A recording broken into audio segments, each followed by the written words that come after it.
What are electromyograms? The biceps in the human body are actually made of large number of parallel fibers functionally arranged into individual motor units. When each motor unit is activated by nerve commands from the nervous system, electrical impulses propagate down the length of the fiber that makes up the unit.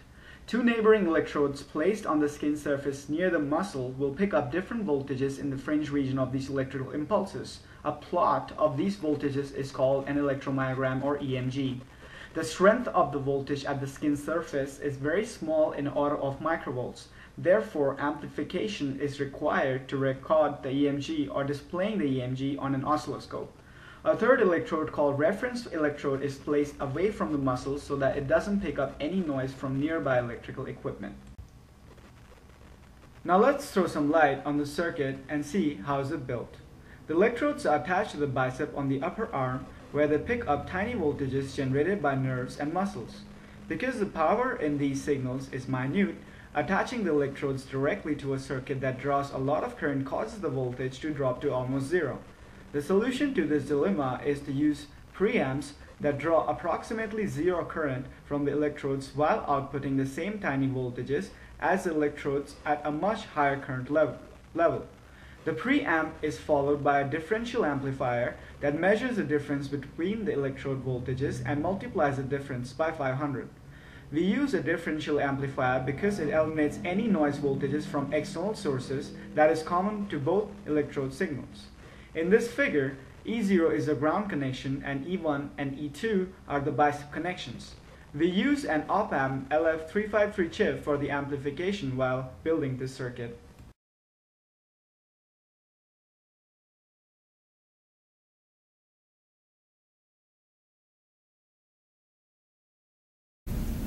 Hi, my name is Rohit Pathak. I'm a student at the Electrical Engineering Department at the University of Utah.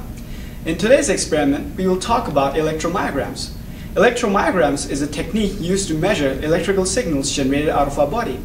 What we will do is hook up electrodes, which are right here, stuck on my body, and then we'll connect them with the oscilloscope and a voltage power source, and see how the signals are generated. And through a probe, we will hook our circuit together and actually see that on an oscilloscope how our signals look like and how our muscles generate different signals. Well, before we go to the testing part, let's actually go to the arm and see how how we actually generate a signal. As you see, there are three sticky parts connected on my bicep and the elbow. These are called electrodes. These 3 points will be connected to the circuit itself.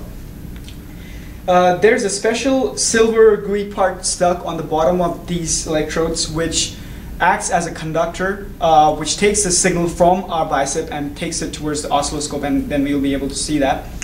Also, there's one on the elbow specially designed because it takes away all of the noise generated from the oscilloscope, probe, or the circuit itself, or maybe just the surroundings. And the two on the bicep, these two on the bicep acts as these two will calculate the differential voltage which will be generated from our bicep. And another aspect about these three electrodes is that these two electrodes on my biceps are interchangeable.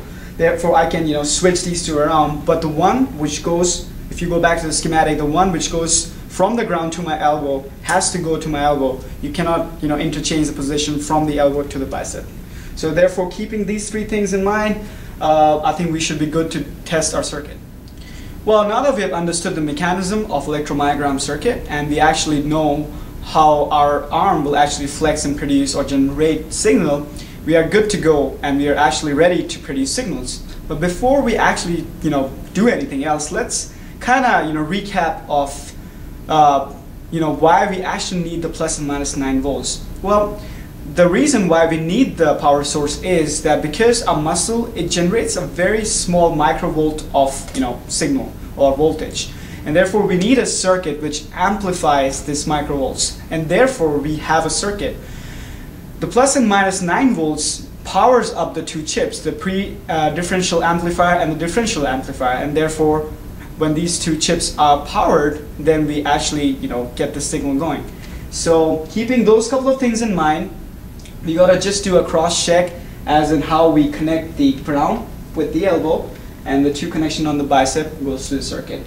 So now that we have actually connected everything else, let's turn the power source on and see what we get. Our first check will be how we keep on flexing our muscle, and we see how the magnitude will increase on the oscilloscope. As you see, the magnitude has drastically increased, and my muscle is, is flexed right now. It's a constant flex.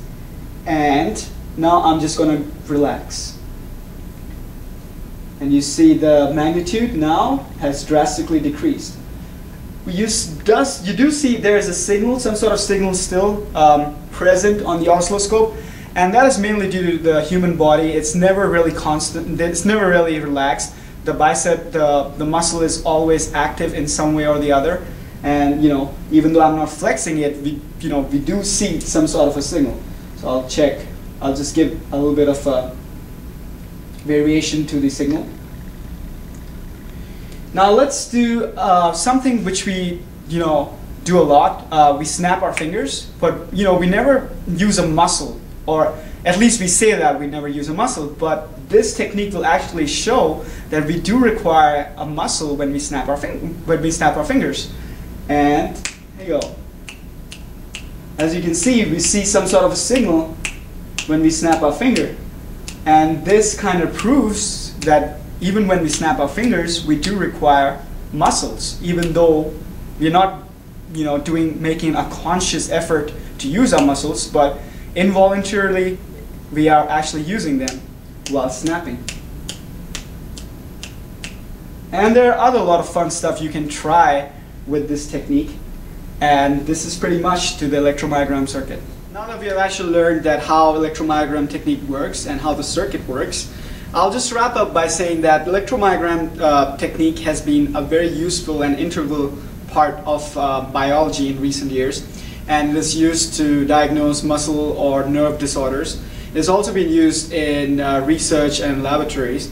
So therefore, if you do get a chance to do this experiment in electrical engineering lab in the future, do try different variations like lifting up a book, or maybe snapping a finger, or try different things and see, and observe how different muscles react and how different muscles produce different electrical pulses, and you can actually see them with this interesting circuit. Through this interesting circuit, you can actually see them on an oscilloscope. So well, good luck for future experiments, and this is Roy Paddock signing off.